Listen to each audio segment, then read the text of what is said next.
सध्या मी भगवान बाबा यांच्या मंदिरामध्ये या ठिकाणी आहे. संत भगवान बाबा आज वय आता माझं वय चालू 78. अरे वा वा. कुठलं गाव आहे तुमचं? हे काय नागलोडी तांडा ही काठी वगैरे? काशी केदार. अच्छा अच्छा. हा आता काठी आपली टीक नसते. अच्छा. म्हातारपणी. बरोबर. हा इथंच राहता का? रामनाम नाही घरी असं घरी. किती लांब आहे इथून? हे काय इथे इथून तांडा दिसतोय. बरं. काशी केदार सूर्य आणखीन. बरं एक प्रश्न विचारतो. हो हो हो. भगवान बाबा तुम्हाला कळतायत का? हा आम्हाला कळतं ना बा. आमच्या समक्ष होती ते. बरं. हा ते नारायणगडवरून रुसून आले तिथे. काय झालं? मारे त्यांचं भांडण झालं होतं.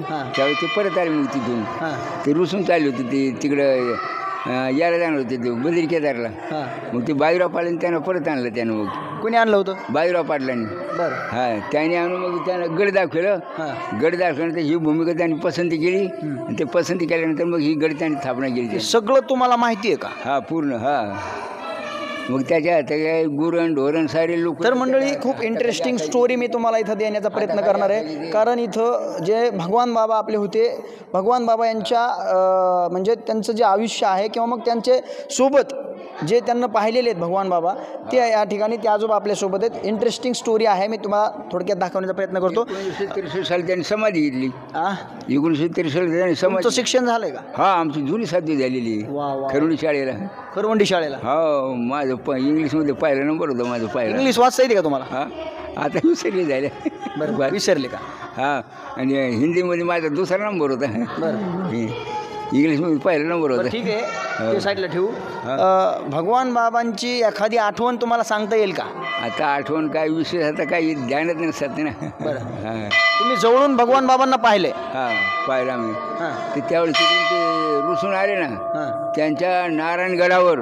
बरं का ते झोपत असताना लोकांनी त्यांच्या उशाला ती चूळ ठेवली होती. मग ती लोकांनी आळ घेतलं. त्यांच्याशी मग ते भांडण केलं. भगवान बाबांनी त्या पखाडगावामध्ये त्यांनी लिंग छेदन केलं. लिंग छेदन केल्यावर तिथे तुळशीचे झाडं उगवले. हा प्रकार कुठला? ते नारायणगडाचा. बरं बरं. नारायणगड तुम्ही तिथे गेला नसता तुम्ही. ते तिथं पखाडल्यावर ते गेले रुसून. मग त्याने लिंग छेदन केलं. मग त्यांच्या नावाची प्रसिद्धी झाली. ते भगवान बाबांनी पाण्यावर बसले आणि ज्ञानेश्वरी वाचली. हा ज्ञानेश्वरी वाचली. तुम्ही पाहिलं का कधी? हां तुम्ही पाहिलं कधी? आम्ही भगवान लहानपणी आम्ही पाहिलेले. बरं. हां त्यावेळेस आमचं वय 10 वर्षाचं असेल. म्हणजे बाबांना तुम्ही स्पर्श केलेला आहे का? असं मग सतत आम्ही पाया पडलो तिथं. आमची त्यांची गाठभेट इथं तांड्यामधून यायचे. त्यांचं दर्शन आम्ही घ्यायचो. इथं बी दर्शन घ्यायचो. त्यावेळेस टांगा वगैरे घोडा होता? हा घोड्या टांगी त्यांची. घोड्याची टांगी. हा त्यांची 2 टांगे असायची घोड्याची. हा ते घोड्या ते लांब पण वरहाला जायचं. तिकडून भिक्षा मागून आणायची. मग त्यांनी गड तयार केला. त्यांनी हे बारावाडीच्या लोकांनी त्यांनी मदत केली. त्यांनी गड तयार केला त्यांनी. बरं आता भगवान बाबांचा स्वभाव कसा होता तुम्हाला काही सांगतो? लय भारी स्वभाव होता त्यांचा. अगदी गोरा पान गोल अगदी गोल. त्याचा चेहरा गोल भारी दिसायला देखणं असा भगवान बाबा होता. बरं. आणि त्यांच्या हाताखाली बाबूलाल होते. बाबूलाल हे याची काय ते बाबा हे आरवी पाटीलची बाबूराव. बरं. हा ते त्यांच्या हाताखाली कीर्तन करायला होते. ते त्यांनी कीर्तन केलं त्यांच्या संघ. आणखी संतराम बाबा होते हे पारगावचे. हे काही लोक त्यांच्या संघाने असायचे. कीर्तन करायचे. ते त्यांच्याबरोबर ते हिंडायचे. ते फिरायचे. कीर्तनाला टांगे वगैरे घेऊन जायचेत म्हणून? हा गावगाव टांगे घेऊन आपल्यासारखे बोलायचे त्यांना. गावगाव जाऊन कीर्तन करायचे. भिक्षा मागून आणायचं. भिक्षा मागून ते गड तयार करायचं. मग भगवान बाबांनी मग पाठी सुरू केली. कारण की जेवणासाठी पाठी सुरू केली. इथं लोक राहायचे आंधळे पांगले लंगडे. त्यांनी इथं विणा उभा केला. उभा केला.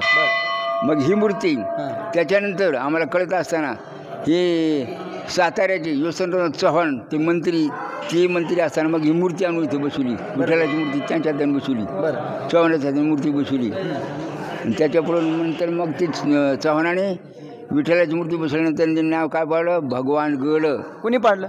ते चव्हाणाने. यशवंतराव चव्हाण. हा त्यानं सांगितलं बाबाला की आता तुमच्या नावाने भगवान गड प्रसिद्ध होईल. आणि धुम्य ऋषीगड नाव सोडून द्यायचं. पण धुम्य ऋषीगड हा जुना आहे ना. धुम्य ऋषी ठिकाण आहे. पांडूचे गुरु आहेत ते धुम्य ऋषी. तर मग त्यांचं काय नाव ठेवलं? भगवान गड असं नाव ठेवलं. मग गोपीनाथराव मुंडे आले. ते भिवसिंग काळात भिवसिंग बाबाच्या काळात असं मग मुंडे आले. मग भिवसिंगदाने आशीर्वाद दिलं.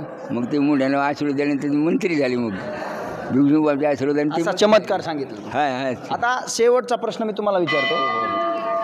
ज्या वेळेस भगवान बाबा होते त्यावेळेसचा गड आणि आत्ताचा गड याच्यामध्ये तुम्हाला काय फरक वाटला? लई फरक झाला. मग काय झालं, भिवशंग बाबाला लोकांनी खाल्लं, मग शास्त्री बाबाला गडावर बसवलं मुंड्याने, मग शास्त्री बाबाने गड संपूर्ण बांधून काढला. बरं, याच्या आधी काही इथं बांधलेलं वगैरे नव्हतं का? साधारण एवढं झालं आवड एक मंदिर, आणि तो मंदिर मग भिवशंबाच्या हाताने झालेलं. हे बी मंदिर भिवशंबाच्या हातातून झालेलं. हे मंदिर सार भिवशंबाने तयार करून गेलं. मग बरं. हा हे रावलं भगवान बाबा आले, पाया खोलला राहिला तसा राहिला, मग भिवशंबाची तयार करून घेतली. ही ठिकाणं हा मंदिर, हे मंदिर त्यांनी तयार करून घेतलं. आता शेवटचं, बाबा तुम्हाला पाहतायत, हो संपूर्ण महाराष्ट्र तुम्हाला पाहतोय. हो. बाबांची अशी एखादी कुठली तुम्ही आठवण सांगाल की जेणेकरून तुमच्या त्या आयुष्यातील, म्हणजे बाबांचा आणि तुमचा एखादा कुठला प्रसंग की ते तुम्ही तुमच्या आयुष्यात कधीच नाही विसरणार? म्हणजे असं झालं की भगवान बाबा आमच्या देखत ते होऊन गेल्यानंतर त्यांची आठवण नावाने अशी झाली की त्यांनी जगामध्ये चांगली कीर्ती केली. कशी कीर्ती केली त्यांनी, की पाण्यावर बसून त्यांनी ज्ञानेश्वरी वाचली. ज्ञानेश्वरी वाचल्यामुळे त्यांची कीर्ती प्रसिद्ध झाली. तुम्ही कधी पाहिलं का ज्ञानेश्वरी वाचलेलं? ते आपल्या समोर नाही पाहिलं, ते सर्व लोकांनी पाहिलेलं. कोणतरी पहिली जुनी माणसं लोकांनी पाहिलं. तुम्ही लहान होता. खलगावामध्ये त्यांनी ज्ञानेश्वरी वाचली, आणखी इथं कुठेतरी ज्ञानेश्वरी वाचली असेल जागजागी, तेव्हा ती प्रसिद्ध झाली. भगवान बाबा तर मंडळी, सध्या भगवान बाबा यांच्या मंदिरामध्ये श्री क्षेत्र भगवानगड या ठिकाणी होतो आणि जवळपास 78-80 वर्षाचे आजोबा आपल्यासोबत होते. त्यांना भगवान बाबाविषयी थोडक्यात माहिती देण्याचा प्रयत्न केला आणि मी देखील आपल्या या विशेष स्टोरीमध्ये तुम्हाला भगवान बाबा यांच्या जीवनचरित्रेवर थोडक्यात काही गोष्टी ज्या निघल्या ते तुम्हाला दाखवण्याचा प्रयत्न केला. वेळोवेळी तुम्हाला मी असे अपडेट्स देत राहणार. तुर्तास मी या ठिकाणी थांबतो. कॅमेरामन दत्ता कराडसह मी बाप्पासाहेब भांगे, TV10 वादळ वार्ता, श्री क्षेत्र भगवानगड.